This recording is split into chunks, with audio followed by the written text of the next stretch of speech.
mankind, when left to themselves, are unfit for their own government, meaning mankind actually always has to be regulated by justice, equality, morality, fairness, and other vital principles, critical ideologies, and fundamental rules, regulations.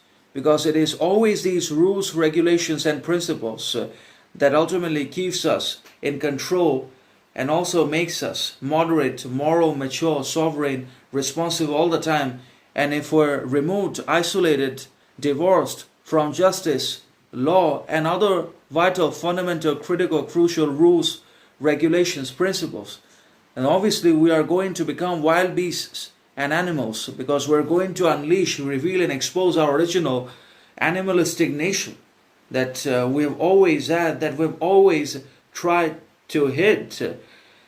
And that's why we desperately need the rule of law and other fundamental critical principles and ideologies and regulations in the society, even if it's enforced or imposed upon us, because it ultimately keeps us in control. But again, repression is the poison. Repression also leads to dangerous outcomes and unwanted consequences and suffering, not just for the individual man, but also for the other many people or everyone else in the society. Because what is repressed neither disappears nor vanishes itself, but is always stored in the collective unconscious, and it always presents or resurfaces itself in the present life of the person in his relationships, pursuits, ambitions, education, relationships, and also in his actions in one way or another, to the point that he cannot even bear itself. So obviously, when we are not regulated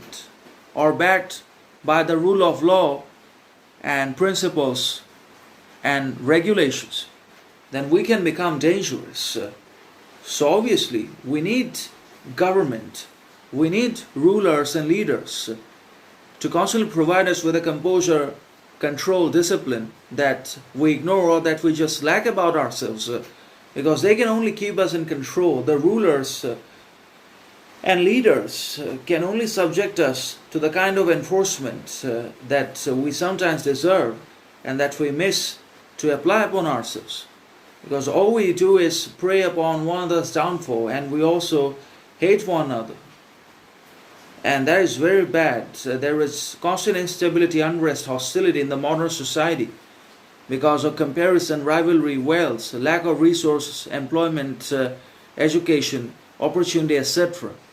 And in these circumstances and situations, the government needs